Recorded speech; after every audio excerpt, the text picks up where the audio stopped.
Te he conocido perdiendo los estribos, alzando tu voz en oficinas y te he tenido miedo a ti, mamá, a ti.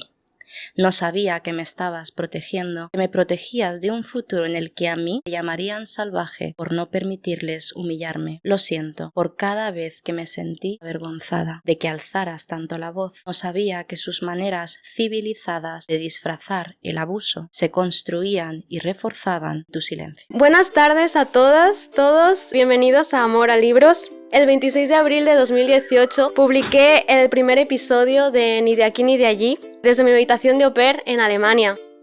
Comencé este podcast desde la ternura y el agradecimiento. Las personas migrantes que conocí allí en Alemania me hacían reflexionar constantemente sobre los privilegios que tenía. Unos privilegios que existían gracias a las renuncias que mis padres hicieron y asumieron por mi hermano y por mí. Todas estas emociones volvieron de golpe al leer a Fátima en uno de los géneros más dulces, la poesía. Como nos pasa a tantas hijas de migrantes al leer Mares Migrants, me sentí vista y hasta cierto punto desnuda. Con sus versos recuperé momentos de fragilidad e impotencia que sentí de niña ante el racismo que vivían mis padres. Me costó muchísimo leerlo. Al acabarlo, además de invitarla hoy aquí, le escribí un correo donde le confesaba que tuve que parar varias veces porque me arrollaban los dolores de esta experiencia compartida. Le escribí: es muy conmovedor que tu musa sea tu madre, como lo es para tantas de nosotras. Leerte me hizo sentirme orgullosa de tu madre y de la mía. Pero en tus versos había mucho más. Un montón de escenas sobre las que no había vuelto a pensar desde que era niña. Ha sido una forma de mirar cicatrices de las cuales no recordaba su origen y de sentirlas y llorarlas. En ese correo también le compartí una revelación. Cuando volví a España, conversando con una chica de origen marroquí de mi edad, nos dimos cuenta de que, de pequeñas, nos hicieron tenernos miedo mutuamente. A su hermano también lo habían menospreciado en la escuela profesores que debían ser sus guías y velar porque desarrolle todo su potencial. Y, sin embargo, cuando ella hablaba de su hermano, era como si hablase del mío. Los profesores cuestionaban su existencia en un aula de bachillerato porque eran niños racializados y sus cuerpos se leían como criminales, aunque todavía eran niños. Y me asaltó una pregunta: si nuestras madres hubiesen hablado el mismo idioma, ¿se habrían acompañado? ¿Habrían luchado juntas por nuestros hermanos? Me gusta imaginar que sí. De hecho, una mujer marroquí que vivió con nosotros cuando yo era adolescente le consiguió a mi madre el trabajo en el que probablemente se jubile. Por eso estamos aquí hoy, para dejar de imaginar y empezar a compartir estas experiencias entre nosotras. Y lo hacemos en Amor a Libros,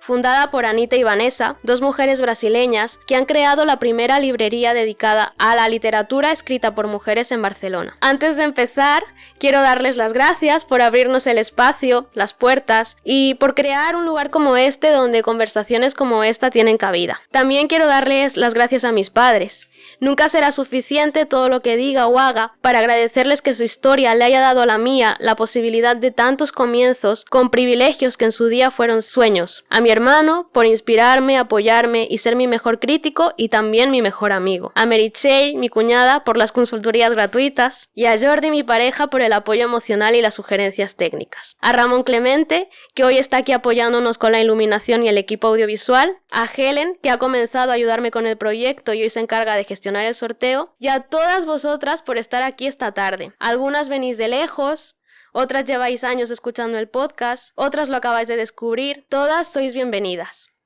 Esta tarde vamos a grabar una conversación con Fátima Saheb, escritora, tallerista y autora de Mares Migrants, publicada por Editorial Jandé. Vamos a comenzar. Bienvenida, Fátima. Bismillah, buenas tardes, salam alaikum. Sobre todo, empezar siendo agradecida. Me sumo a todos los agradecimientos porque representan, ¿no?, una cosa que para mí es muy clara, que ahora estamos tú y yo aquí, pero hay muchos y muchas con nosotras y que nos hacen llegar a estos espacios y decir y defender y celebrar las cosas que celebraremos hoy. Entonces, mi agradecimiento primero de todo a Allah, a Dios, que me ha permitido tener la herramienta que tengo, a mi madre, que me ha inspirado, a Yande, que me ha dado las herramientas para llegar a tantas estanterías, y a todas las personas que en el camino han sido inspiración o resistencia y que me han llevado, ¿no?, a luchar por tener esta voz y también ayudar a esas voces que tenemos en nuestra sociedad a ser celebradas.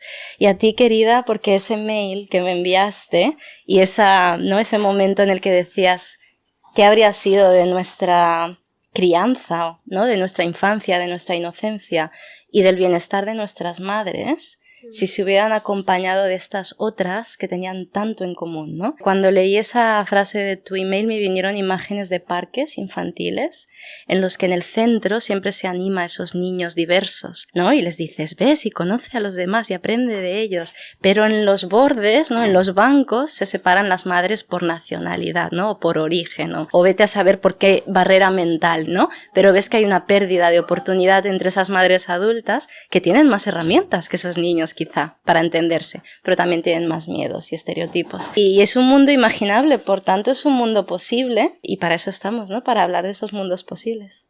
Sí, muchas gracias también por venir aquí. Vamos a comenzar con las preguntas y la conversación que tenía preparada para hoy. Y como os he comentado, la lectura del libro de Fátima me removió muchas cosas y he sacado algunas sobre las que quería reflexionar con ella, pero también compartir estas reflexiones en el podcast. Así que la conversación va a estar articulada sobre todo en base a los poemas de Fátima. En tus poemas aparece el cansancio de tener que deletrear el nombre, de justificarse antes de poder hablar. A mí me pasó algo parecido, porque aunque Michel es un nombre europeo, es francés, nadie lo pronunció bien hasta segundo de bachillerato. Me llamaban todos Michel, ¿no? Es muy como la lectura literal del nombre. Y yo nunca luché con eso abiertamente, simplemente lo acepté.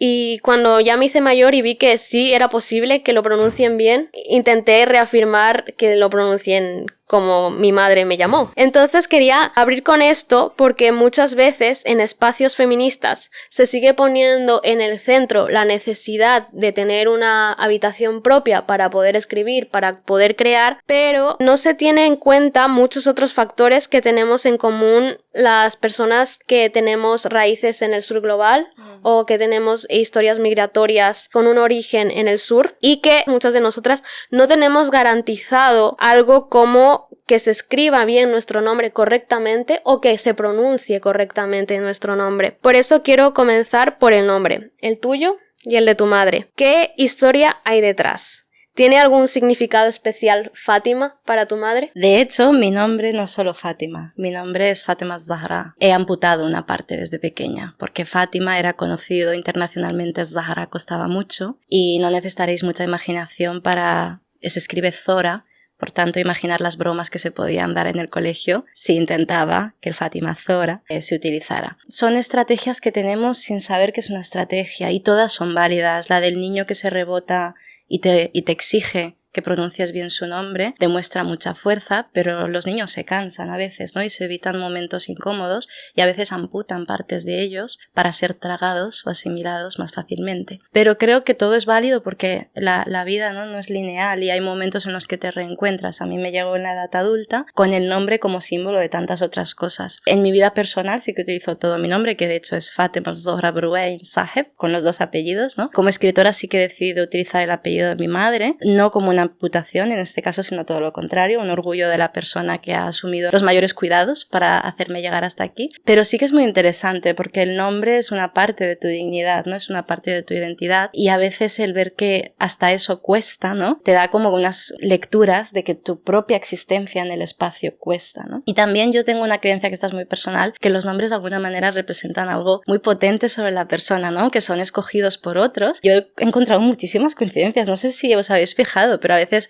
Joan Fournet, ¿no? Y se dedica a la panadería. O Amancio Humano, y es una persona que se dedica a la filantropía. Yo he encontrado muchas coincidencias. En mi nombre en concreto, yo busqué el significado bonito, ¿no? Y Fátima es un nombre que es muy común en el mundo musulmán, también en Europa por la santa, ¿no? Que había en Portugal. Pero sí que es verdad que Fátima en la historia, muchas Fátimas fueron mujeres muy poderosas. La primera que yo conozco es la hija del profeta Muhammad, sallallahu alayhi wa sallam, que era una mujer que aportó muchísimo a la sociedad, pero después, por ejemplo, Fátimas de mi entorno, ¿no? Que son grandes referentes. Sí que es verdad que como pequeña, si te vas a Disney o te buscas, ¿no? En una sociedad principalmente blanca, pues quizá no encuentras protagonistas Disney Fátima, ¿no? Pero bueno, es ir buscando. En el caso de mi madre, la belleza es mucho mayor, porque mi madre se llama Ehsan, y Ehsan, como muchos nombres árabes, es un adjetivo y es una cualidad humana. En su caso es la excelencia. La traducción sería excelencia, ¿no? Y en el Islam también es una de las categorías en las que te acercas a Dios, ¿no? Islam es sometimiento,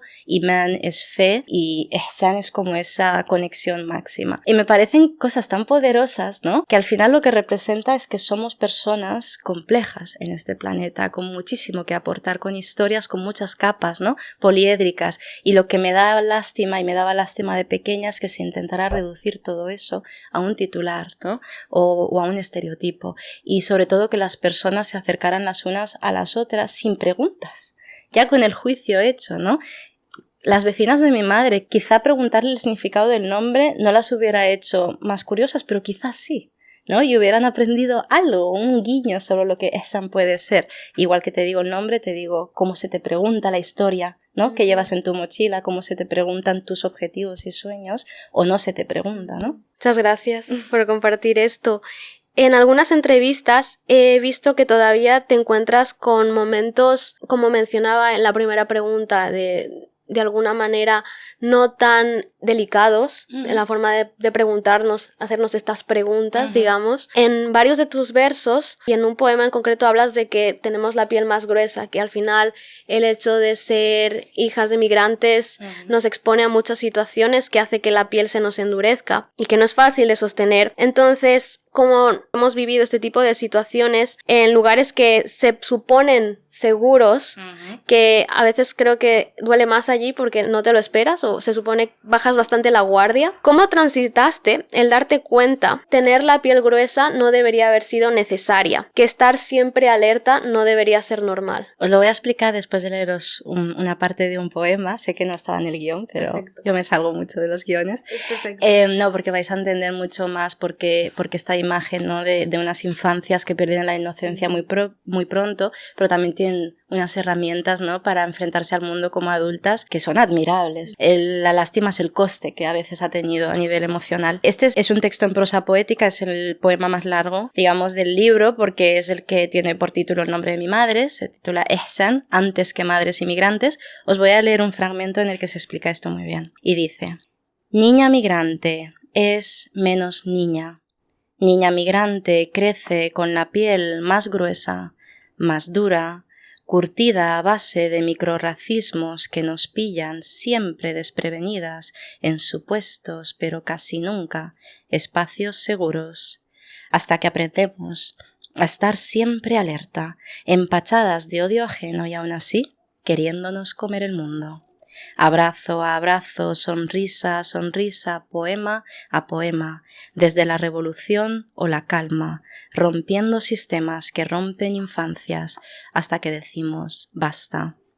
Pero tú, madre, creciste parte de una tierra que nunca ha intentado escupirte. ¿Cuánto más te habrá costado normalizar, vivir y lidiar con una sociedad que no acoge, con una integración tan triste?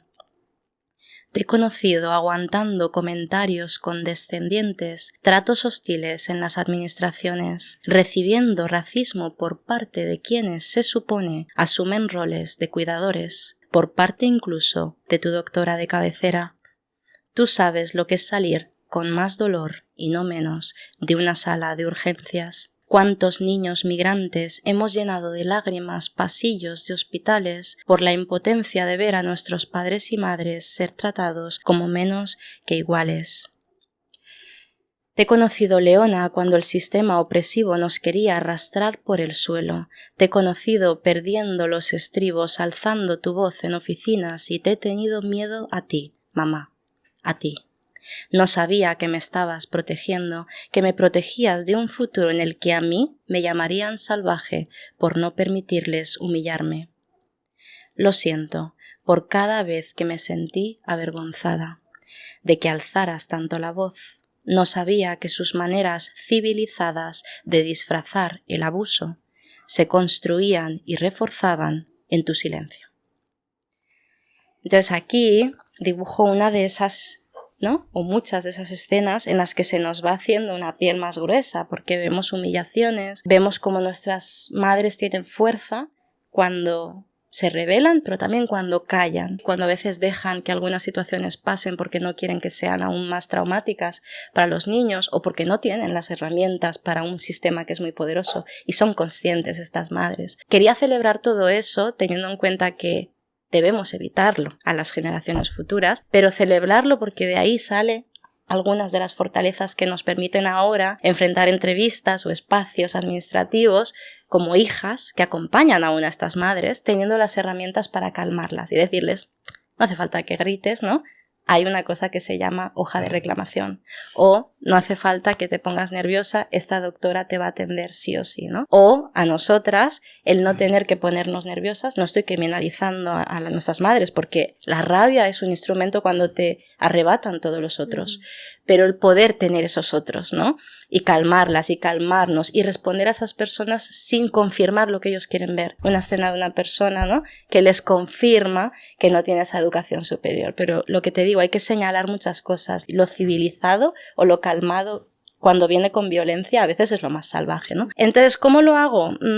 Como todas nosotras, prueba-error, ¿no? Hay días que una se despierta activista y tiene todos esos recursos, hay días que no, pero lo que sí que soy muy consciente es del privilegio que tengo, de las herramientas que tengo y de que a veces, en mi caso, callar tiene un precio muy alto, ¿no? Entonces, cuando hay una situación de injusticia y no me he despertado con un día muy malo, intento gestionarla de una manera que no se reproduzca o que al menos la persona que lo ha hecho entienda que eso ya no es de recibo, ¿no? Y que no vamos a permitir que se haga delante de nosotros. En cuanto a cómo se pronuncia mi nombre, sí que intento tener compasión, porque no quiero caer en lo que ha caído el norte global, que es meter a todos en un saco. Una persona puede reproducir algunas acciones racistas, pero si le das la oportunidad de trabajarse, ¿no? Y le señalas que eso te hace daño, he visto que lo hacen. Ahora, si a la segunda y tercera que te doy la oportunidad me sigues violentando, ¿no? Te hablo en catalán, me sigues hablando en castellano, etcétera, etcétera, miles de situaciones, ahí, claro, yo lo que hago es protegerme a mí y enseñarle los límites que tengo. No se me va a olvidar nunca que una vez hice un evento de poesía de los muchos que he hecho en un escenario bastante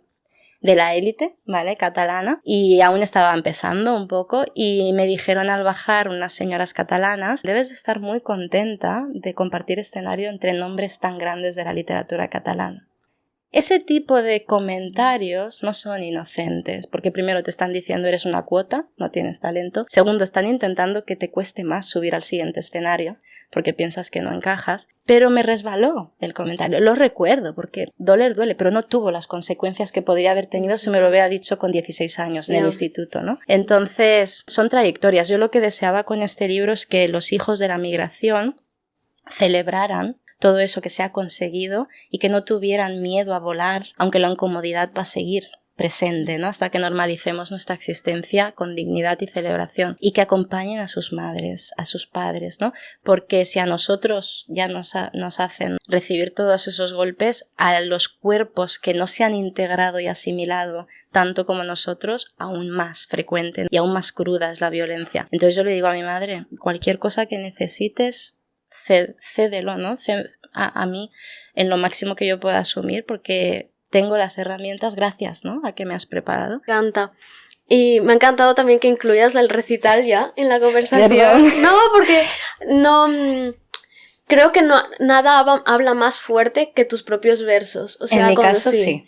En tu caso, y bueno, precisamente por eso quería que vengas. Hablando de la relación que tenemos con nuestras madres, de la relación que tenemos con nuestros padres también, en uno de tus poemas, al final no busqué la traducción, pero el de Avui preparem el cuscús nosaltres, les pides a las madres que por una vez os cuenten lo que pasaba en su vida mientras vosotras erais solo niñas buscando sus manos. Alguien me dijo una vez, muy recientemente también en una exposición en la Universidad Autónoma, Vale. que muchas veces los padres no cuentan las cosas para protegernos, lo cual pienso que sí, pero que en algún momento nosotras querremos saber y tendremos preguntas, que queremos entender su historia. ¿Cómo se llega a ese momento? ¿Cómo llegaste tú? ¿Y cómo empezaste tú a hacer esas preguntas? Fueron distintos momentos de conexión. Yo creo que cuando somos niñas, al final todos los niños, no solo los niños de la migración, somos el centro del mundo, ¿no? El ombligo. Nuestros padres nos tratan como el gran protagonista de la casa. Todas las conversaciones versan sobre nuestros sueños, nuestros estudios, nuestros objetivos. Creo que es natural, ¿no? Y creo que es natural que nuestras madres nos quieran evitar esos momentos en los que lloran porque echan de menos a sus madres. Porque ¿cómo nos sentiríamos como niños viendo una madre que también se rompe y que también vuelve a ser niña. Pero creo que a medida que vamos haciéndonos mayores, empezamos a interesarnos por ellas como mujeres, como parejas, como trabajadoras, como migrantes, ¿no? Es interesante darnos la oportunidad de recuperar el tiempo perdido y no decir que es demasiado tarde. Lo que es demasiado tarde es cuando nos lloramos, cuando ya no hay vuelta atrás, ¿no? Y por eso quería publicar este libro como el primero. No normalizar que celebremos a las generaciones cuando ya se han ido, ¿no? Nuestros padres, nuestros abuelos. Maravilloso recordarles, pero celebrarles en vida también es brutal, ¿no? Y para mí era necesario empezar por aquí. En mi caso, el momento más potente que me llevó a sentarme fue mi propia segunda migración, si la podemos llamar segunda, porque la primera fue como bebé, ¿no? Yo decidí migrar a Suecia, fue una migración de 1 año, y tuve la posibilidad de deshacer esta migración, pues porque no me encontré ahí lo que yo deseaba, porque echaba de menos esta Barcelona en la que ya tenía una red y una tranquilidad, y porque tenía unos privilegios que mi madre no tuvo, un pasaporte rojo que me permitía viajar sin tener que pedir permisos para existir en esos nuevos territorios, unos estudios superiores que me permitían una facilidad mejor, ¿no? Para encontrar trabajos. Y cuando volví de esa migración vi a mi madre mucho más como mujer que emigró y quería como hacer como enmirallar como espejos entre su recorrido y el mío, y quería poner en el centro todo lo que pasó cuando yo no veía o cuando no existía, porque ella migró antes de que naciera, o cuando yo existía pero el centro era yo. Y fueron conversaciones muy largas que después se tradujeron en conversaciones con otras madres de otros orígenes, con madres de mi entorno pero a las que no les había preguntado, y leer mucha literatura que ya existía, ¿no? Desde distintas miradas sobre estos recorridos. Y para mí fue sanador, también fue difícil, ¿no? Abrir según qué heridas, pero fue en un espacio seguro y un espacio desde una mirada que te admira, porque de las madres migrantes, de los cuerpos femeninos, marrones, negros del sur global se ha hablado mucho, pero no se ha hablado desde esta ternura, desde esta admiración, ¿no? Muy poco. Entonces de esos espacios incómodos, cuando son para crecer juntas, salen cosas maravillosas, entre ellas muchas de esas historias, ¿no? Yo ni me imaginaba cómo era para ella coger un autobús durante 12 horas para llegar a África, ¿no? Cómo se preparaba para reencontrarse con sus padres que no había visto durante, en nuestro caso, porque somos privilegiadas, lo sé, 11 meses, no años, ¿no? Pero esos 11 meses pesan, ¿no? Cuando tú te comparas con esa infancia que tuviste con ellos. Y preguntarle me ha dado pues una información que yo creo que me ha permitido acercarme a ella y a otras personas migrantes, y que creo que si la sociedad de acogida fuera consciente, sería más de acogida que de rechazo, ¿no? Y al final humanizarnos. Precisamente hablando de eso, de volver en 11 horas fácilmente, cuando leía esas partes de tus versos en las que hablaban como si la distancia y tal, me vi más reflejada yo cuando yo decidí volver de Alemania, porque precisamente fue pandemia, digamos, cuando suspendieron un montón de vuelos y yo no podía volver. Cuando yo hice mi migración fue, pero si me voy aquí al lado, estoy en el mismo continente, son 2 horas en avión, no son 12 horas, y el billete cuesta menos de 100 euros. Teniendo el contraste de Ecuador, son 1000 euros cada vez. Para mí me sentí reflejada en ese podía volver fácilmente, pero al final cuando lo puse en una balanza pesaba más estar cerca de mi familia que estar allí viendo todo a través de pantallas, ¿no? O sea, al menos tenemos las pantallas. Tú hablas mucho de las cartas, eso también es muy bonito, porque creo que con la facilidad de la comunicación también hemos perdido eso. El mensaje de las cartas para mí era hacer entender a las generaciones actuales que a veces tenemos muy fácil mantener el contacto y que por eso lo damos por hecho, ¿no? El móvil lo tenemos en la mano y a veces nos llegan llamadas y no es un buen momento. Lo que hacía mi madre, la de malabares que hacía mi madre para ir a un locutorio, para llamar a una vecina que tuviera un teléfono fijo para que mis abuelos fueran, y se pasaba 20, 30 minutos y a veces 1 hora en la cabina del locutorio cuando ya conseguía hablar, porque se habían acumulado muchas cosas. Entonces a veces yo también, desde la rabia, ¿no?, de ver que a algunos adolescentes les molesta hablar con sus abuelos en origen, sin criminalizarlos, porque a veces hay como un trauma también de rechazo al origen, pero a veces es por esa comodidad de ahora no me va bien, ¿no? Y de que lo mucho que aprenderían si supieran lo que llegó a costar, ¿no? Y también lo bonito que era prepararse tranquilamente una carta. A veces decimos cosas por decir, pero cuando tú sabes que esa carta va a tardar días, que la van a leer juntos tus hermanos o un hermano en voz alta, toda la familia, y la acompañas de un cassette de flamenco para que les llegue como, ¿no?, lo que es tu vida ahora, me parece un legado cultural precioso, ¿no?, y familiar, y lo peligroso es borrarlo, o que la historia lo borre, o que la blanquitud lo borre porque no lo considere fuente de inspiración. Yo soy consciente que las personas de pueblos originarios, de Abya Yala, que tenéis una distancia brutal, puede sonar incluso como quejica, ¿no? La situación de los marroquíes, pero tenemos mucho más en común. Al final es una distancia cuando es impuesta.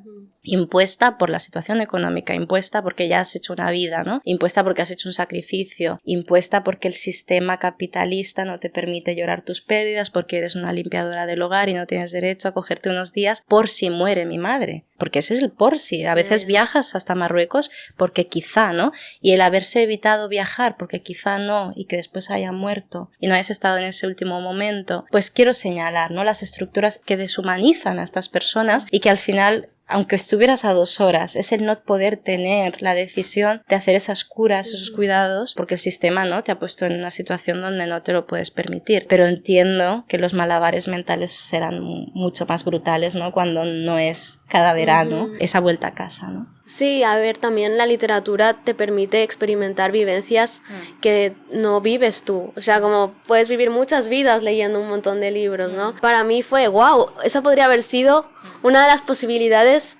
si hubiésemos nacido en otro país más cercano, ¿sabes? Aunque hubiésemos migrado, esa habría sido una posibilidad. Pero claro, es muy bonito ver cómo hablas de tus abuelos, de tu abuelo en concreto, ¿no? Y claro, pensar qué recuerdos el último recuerdo que tengo con mi abuelo es que, es decir, tenía yo 7 años, 8 años, no tengo recuerdos recientes porque no pudimos ir a Ecuador a despedirnos porque o estábamos indocumentados o estás en una precariedad tan heavy que no puedes pagar 4.000 euros para viajar los 4, es decir, es otra situación. Para mí era pensar, es una experiencia de hija de migrantes que yo no voy a tener, pero gracias a tu libro puedo imaginar qué se puede haber sentido, ¿no? Y que imaginar mundos posibles, que al final es lo que estamos haciendo, ¿no? Sí, y idealmente mi objetivo sería para acompañarnos y ayudarnos, ¿no? ¿Cuántas cosas conseguiríamos a nivel de luchas sociales? Nos centráramos en las luchas sociales compartidas, en el tener esos privilegios básicos como son poner la vida en el centro y si no estuviéramos luchando los unos con los otros. La misma comparativa que tú has hecho, ¿no?, de lo difícil que es un origen el poder permitirse esos viajes, también nos lo han dicho mucho a las comunidades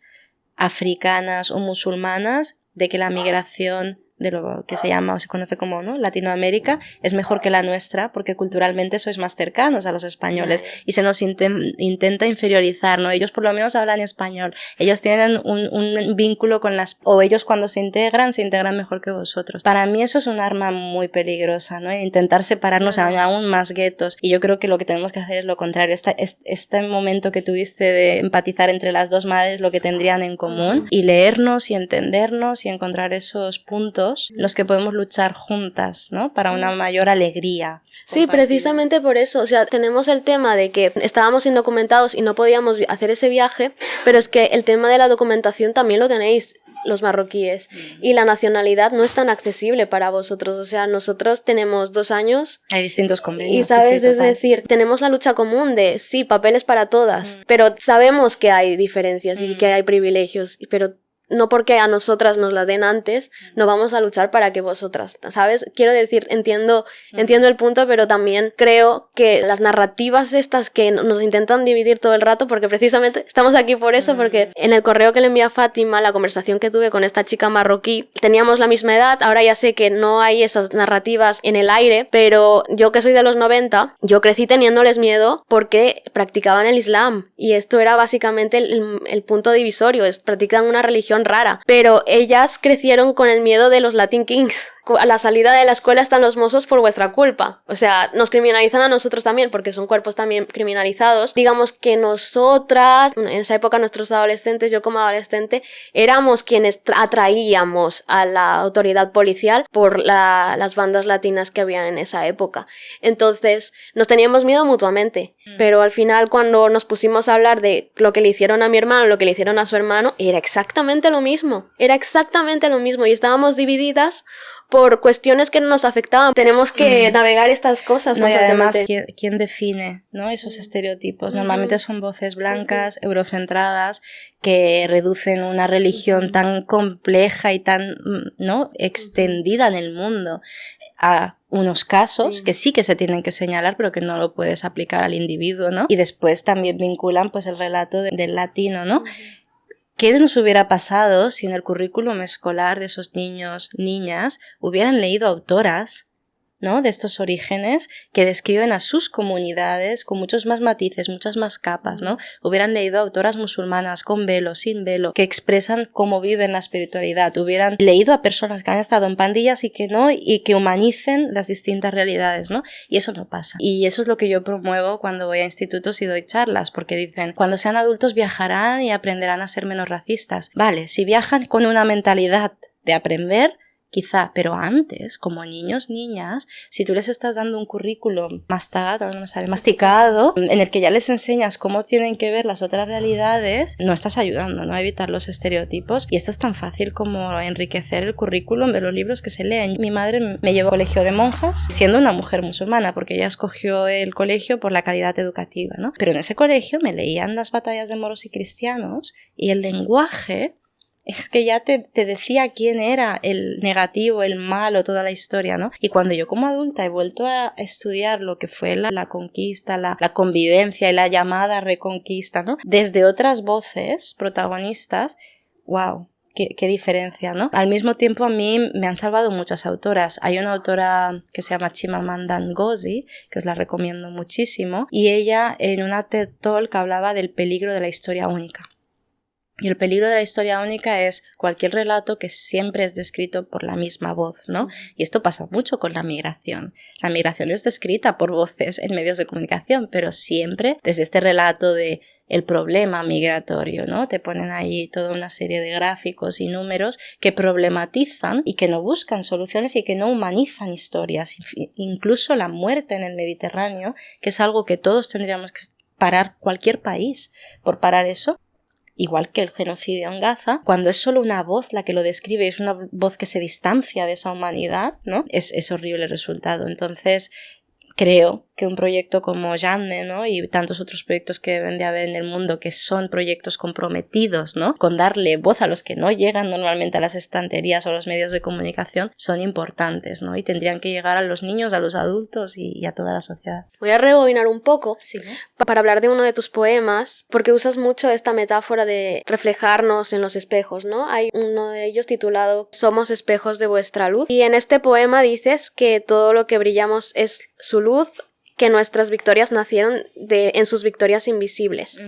¿Cómo aprendes a mantener esto presente y a no olvidarte cuando el mundo te pide que hables solo de ti? Cada casa tendrá sus espacios de oportunidad. En mi caso ha sido celebrar a mi madre antes de celebrarme a mí como hija de la migración, que también, que ella venga a espacios donde ve que otras mujeres, ¿no?, están en un proceso similar, que su jubilación no se asemeje a su edad adulta, que no considere que es solo válida en este territorio cuando suda, cuando corre, cuando compra, sino que también se vea válida en un spa, en un concierto, y que no se sienta incómoda aunque las miradas incómodas permanezcan. Yo hubo un momento que conté los países donde había viajado. En ese momento creo que había llegado, por ejemplo, te voy a decir un ejemplo, 7, y mi madre había estado en 2. España, Marruecos, España. Una de las cosas que le dije es: me dices que viaje y que te da miedo viajar, pero ¿de verdad te da miedo viajar? Y empezó a decirme, bueno, me hacía ilusión siempre ir a Inglaterra.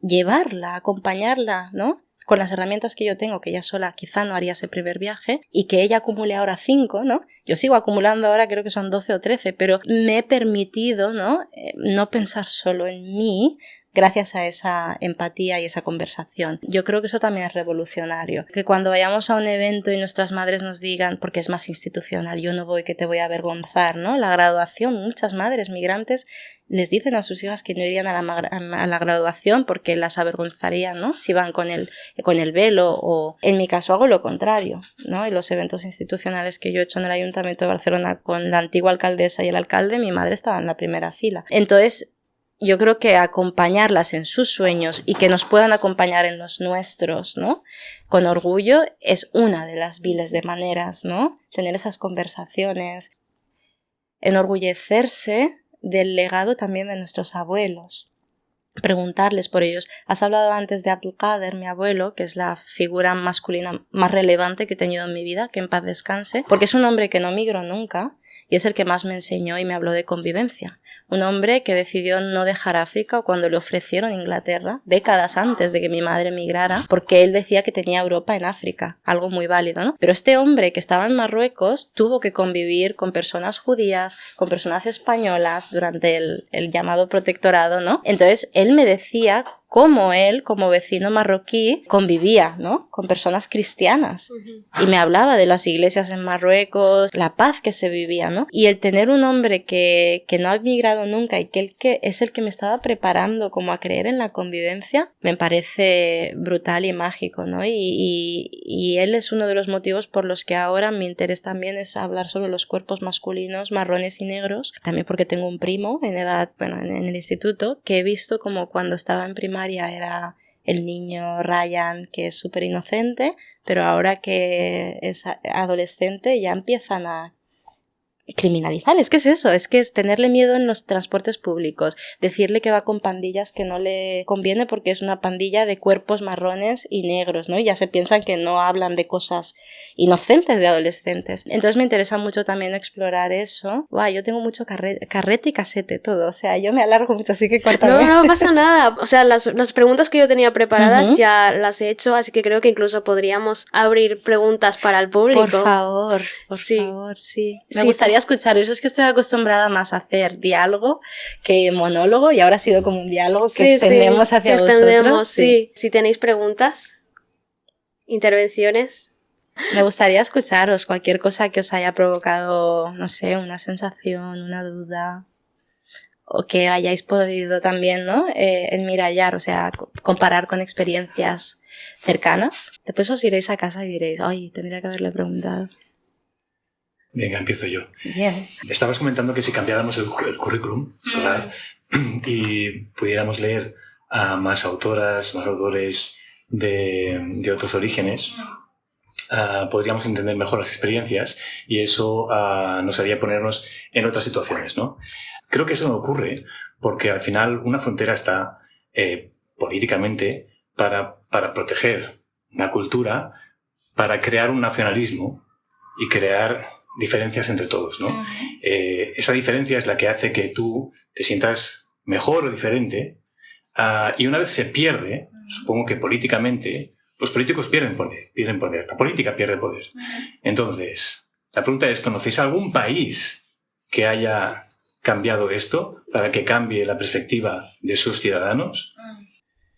Sí, no, te podría hablar de casos concretos en los que países han acompañado a todas las comunidades que lo habitan, ahora entraré, pero creo que el kit de la cuestión no es ese. El kit de la cuestión es que nosotros somos seres humanos, no estructuras. Que hayan estructuras que se han ido solidificando en el tiempo no evita que no recuperemos la humanidad. Has dicho, ¿no?, que los políticos, las élites en el poder van a intentar hasta la muerte mantenerse en el poder. Sí, las naciones tienen un sentido, quizá, pero no se hubieran construido sin seres humanos y civilizaciones que encontraron barreras físicas, mares, montañas, y las superaron para hacer enriquecer civilizaciones, ¿no?, otras. El catalán que tenemos, el castellano que tenemos, el árabe, no serían lo que son hoy en distintos territorios si no hubieran habido estas mezclas. Entonces, yo creo que cuando hablo de leer más allá de otras realidades, no es para romper la fuerza de un estado, ¿no?, o la pertenencia que tienes en el territorio donde tú vives, sino para entender que en este mundo se van a acabar cruzando las distintas realidades y que el recibirlas desde la curiosidad y no el miedo dará lugar a cosas más positivas. Aparte te digo que hace unos años a mí me hicieron un regalo que quizás es de los más valiosos que me han hecho nunca, que es un test de ADN. Y yo al hacerme el test de ADN, que lo que te descubre son las etnias, no razas, ¿no?, que tienes en este pasado familiar, ¿no?, yo algunas cosas ya las sospechaba que llevábamos muchas generaciones en el norte de África, vale, y se confirmó 60% norteafricana, bien, pero yo tenía un 20% de ADN península ibérica. Eso no se genera desde el 92 hasta ahora porque mis padres han venido. Me confirmó que los musulmanes, que personas de mis antepasados ya habían estado en esta parte, ¿no?, en esta otra parte del Mediterráneo. Pero también me salió ADN cubano y de Nigeria. Y yo entendiendo el pasado de esclavitud de cuerpos negros africanos hacia, ¿no?, el Caribe, hacia Abya Yala, tuve una respuesta a algo que no tendré en papeles, que no hay varias generaciones más allá en Marruecos, ¿no? Pero qué poderoso sería que algunos políticos que aún tienen el discurso de la pureza racial en el 2026 se hicieran un test de ADN, ¿no? Y qué absurdo que necesitemos el test de ADN para algo que nos enseña la historia, ¿no? Que somos el producto de estas movilizaciones humanas. Dicho eso, ejemplos de países que lo hacen mucho mejor sí que hay. Y de políticos que han intentado ser más humanos. Para mí Mujica es un ejemplo, pero ya vemos la trayectoria que puede tener un político así y las resistencias en su entorno. En mi caso yo he pensado en Nueva Zelanda, es algo que no es permanente, sino que fue un caso concreto, que fue el caso del atentado terrorista contra una mezquita en el que murieron cerca de 60 personas en un momento de oración porque un terrorista decidió entrar con una cámara GoPro y una automática a matar a discreción. Ese país no separó entre un loco por ser blanco y un terrorista por ser, ¿no?, de piel marrón oscura. Le llamó terrorismo. Tomaron medidas para prohibir esas armas, tomaron medidas para proteger a las comunidades, ¿no? Todas las comunidades y confesiones reforzaron la seguridad en iglesias evangélicas, sinagogas y mezquitas.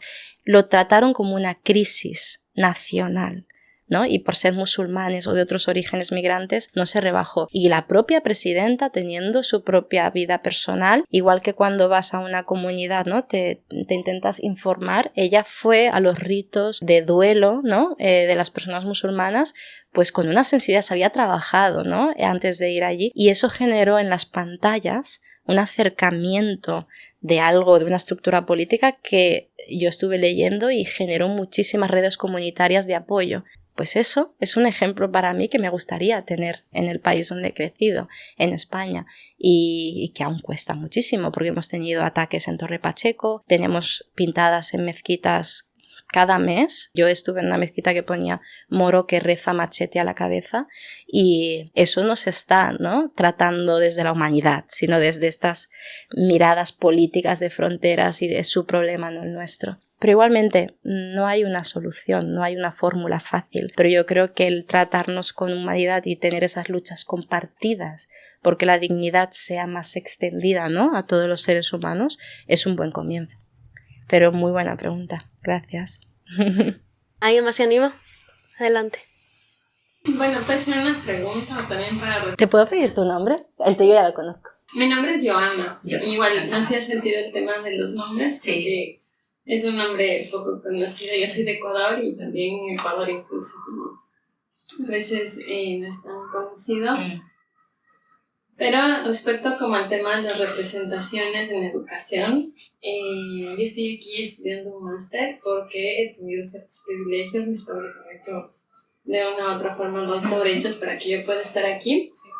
Y también, o sea, con los recursos del trabajo, etc. A mí me parece importante porque no solo es en las escuelas, o sea, yo lo pongo como algo muy claro, que lo puedo ver ahora, toda la educación que yo recibí en las escuelas, generalmente es como de que nos vinieron a civilizar, ¿no? O sea, que España vino a darnos educación, que gracias a la colonización, a los procesos de colonización, nosotros tenemos cultura, entre otras cosas. Y bueno, que es algo que se cuestiona y que es importante tener una visión decolonial, creo yo, en los estudios. Ahora que estoy estudiando acá, es la primera vez que estoy en Europa. Y, o sea, digo, wow, no solo es en la escuela. O sea, realmente los profesores tienen más del 60% de estudiantes latinos y no se cuestionan la educación que nos están dando. Entonces, creo que es importante, ¿no? Como es un estudio de cuarto nivel y realmente para los profesores Latinoamérica no existe. O sea, ni siquiera están interesados muchas veces en escuchar nuestras experiencias. Entonces, es complejo, es importante. Te entiendo. Sí, genera mucha rabia, ¿no? Cuando ves que eso se reproduce en tantos espacios que en teoría son de conocimiento y de progreso. La autoorganización es una herramienta muy poderosa cuando la estructura es muy impermeable, ¿no? Me has hecho pensar en la Asociación de Jóvenes Musulmanes Universitarios que tenemos. hace poco. O sea, yo cuando era pequeña, inimaginable. Yo entré a la universidad en el 2012, tampoco existía. ¿Por qué es necesario a veces un espacio no mixto, ¿no? Pues porque no se piensa sobre ciertos colectivos, y esa asociación ha conseguido generar unos espacios como la Feria de Oportunidades, que son espacios que existen a nivel Barcelona, la Feria de Estudios Universitarios, pero ellos lo han hecho desde una cercanía a esos jóvenes que te vienen en edad de instituto, que te dicen: yo como Mohamed, ¿no? Me han dicho en el instituto que haga un grado medio, no universitario. A ti, Fátima, te ha costado tanto como la primera mora, ¿no? De tu familia en ir a la universidad. Lo que le dices a Fátima tiene mucho valor que lo que le diría, entendedme, una Cristina no trabajada, no aliada, y que va a reproducirle al niño los miedos o imaginarios que ya tiene.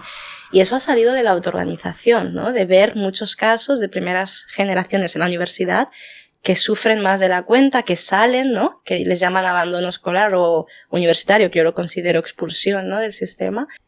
Así que desde la rabia, sobre todo yo, en mi caso, los cuidados individuales y colectivos y las ideas creativas que ya son paralelas a los grandes activismos que intentan cambiar el sistema, pero que van a fuego lento, ¿no? Gracias por compartir tu relato. Yo voy a dar la parte latinoamericana. Sí, tanto y tanto. Para mí, creciendo, fue bastante... Bueno, tampoco tenía referentes, obviamente, como la mayoría de nosotros. Digamos que la idea de la universidad estaba ahí, pero no tuve ningún referente como para pensar yo puedo llegar ahí, ¿no? Era como, fue un poco más sobre la marcha, y casi como todo lo que hago es bastante intuitivo. Era en plan, me gusta leer, me voy a poner en esto, porque puedo leer y aprender muchas cosas. Pero no había nadie que me pudiese guiar y orientar. Aunque mis padres estaban ahí apoyándome todo el tiempo, sí es verdad que como la mayoría de padres migrantes, esta es otra sociedad que funciona diferente a en la que crecieron ellos. Entonces también tenían que confiar bastante en nuestra capacidad de decisión.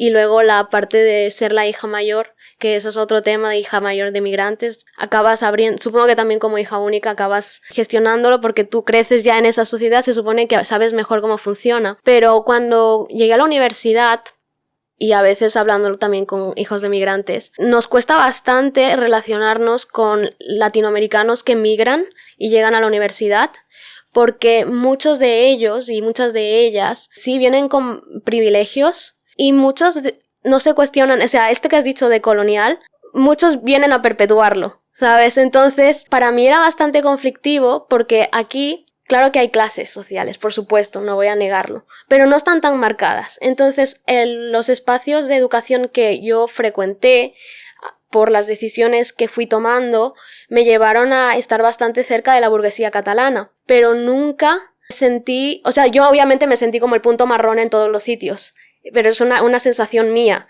Pero nunca sentí como esa diferencia social tan heavy sobre mí, que sí sentía con los latinoamericanos. Porque obviamente ellos sí podían irse de viaje, venían de familias que de vacaciones iban a Miami, ¿sabes? Entonces, ese tipo de viajes que dices, es que si mi familia se hubiese quedado en Ecuador, yo podría haberme ido de vacaciones a Miami.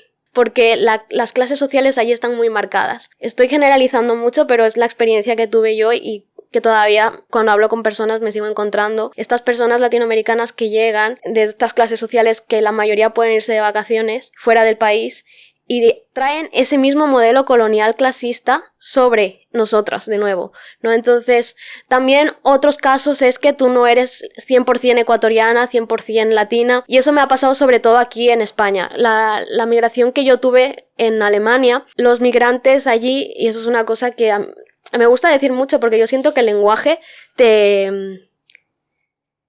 hace humilde. Sí, te hace humilde. La barrera del lenguaje te hace muy humilde porque te enfrentas ante un idioma que es desconocido y que vas a estar todo el tiempo equivocándote y que probablemente nunca acabes de hablar perfectamente porque no es tu idioma nativo. Entonces, eso nos humanizaba a todos, nos ponían al mismo nivel y daba igual que tu familia tuviese, yo qué sé, 2 ranchos. Tú venías a aprender el idioma, ibas a encontrarte con las mismas barreras burocráticas que yo, que las mismas barreras de idioma. Entonces, para mí fue mucho más fácil entrar en comunidades latinoamericanas allí, porque casi todos estábamos luchando contra un sistema que no estaba preparado para recibir hispanohablantes. En cambio, aquí no me encontré esa situación y yo tenía miedo de los latinoamericanos en la uni, porque Claro, pensaba, no soy lo suficiente ecuatoriana, no encajo en su clase social de viajes a Miami. Ya de entrada era como una barrera. Y si empezamos ya con los estudios postcoloniales, la decolonialidad, del saber, del poder, de las estructuras sociales, yo sentía que ellos me devolvían a esa sociedad en la que no crecí y de la que gracias a la vida, a Dios, mis padres, salimos, porque muy probablemente esta movilidad social, que al final es un poco lo que aquí gracias a los sacrificios de nuestros padres y la educación que hemos recibido, se ha podido hacer. En Ecuador habría sido mucho más difícil y a mí me cuesta incluso navegar espacios 100% latinoamericanos por estos códigos, porque hay códigos que yo entiendo porque me han explicado estos códigos, pero a mí me cohíben mucho porque el tema de la clase es muy, muy heavy. Creo que las nuevas generaciones, muchas de ellas ya simplemente se desentienden y hay una asimilación mucho más fuerte, creo, de parte de los latinoamericanos, por eso que hemos comentado misma religión, mismo idioma, mismo colono, que no de parte de otras diásporas, porque es que tenemos los mismos apellidos. O sea, el tema de Fátima, de sus apellidos, yo uso el Aguilar para temas laborales porque en plan, me simplifica la vida, no tengo por qué, necesito pagarme el alquiler y las facturas, no voy a entrar aquí en discursos, pero en espacios académicos, en espacios en los que llevo el podcast o los que voy invitada por el podcast, sí uso el Panchi. Por lo mismo, porque tú tenías el tema del Zora, pero yo tenía el Panchi de también invita rápido al insulto. Es decir, nosotras nos podemos asimilar más fácilmente cuando creces aquí, naces aquí o te relacionas. En el espacio universitario académico es bastante más fácil asimilarnos que no pasa. Bueno, que no. Sí, que no, te entiendo. No me sale. Y de lo que has dicho me ha recordado una frase. Hay una frase que no recuerdo la persona que lo dijo, pero algo así como que nunca te liberarás del amo utilizando las mismas armas del amo, ¿no? Y es interesante, pero al mismo tiempo creo que la compasión la obviamos mucho y es un arma brutal. Lo mismo que tú has dicho, salvando las distancias, a mí me pasa a veces al ver estructuras en países africanos donde hay mucha corrupción política, donde hay un salto de clase brutal, ¿no? Que lleva a muchas personas a lanzarse al mar con estudios superiores porque piensan que no van a tener un futuro ahí. Pero yo tengo compasión en el sentido de que son territorios que han sido arrasados por estructuras coloniales que durante décadas y generaciones les han arrebatado la posibilidad de pensarse y de pensar las herramientas humanas que querrían. Entonces, que reproduzcan, cuando ya se va el colono, esas mismas estructuras entre ellos, entre sus cuerpos y generen nuevas categorías, ¿no? En Marruecos se han generado separaciones entre amazic y árabes.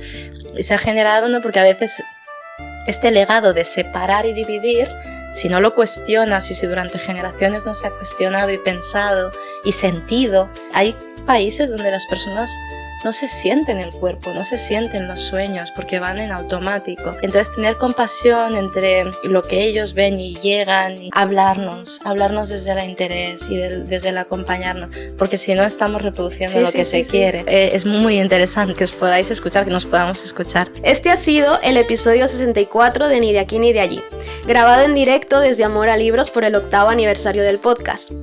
Gracias, Fátima, por esta conversación, por la generosidad con la que compartes lo que escribes y lo que sientes. Gracias a Vanessa y Anita por este espacio, a Ramón por la iluminación y gracias a todas las que habéis estado aquí esta tarde. Gracias por estar aquí. Nos escuchamos pronto. Vale, muchísimas gracias.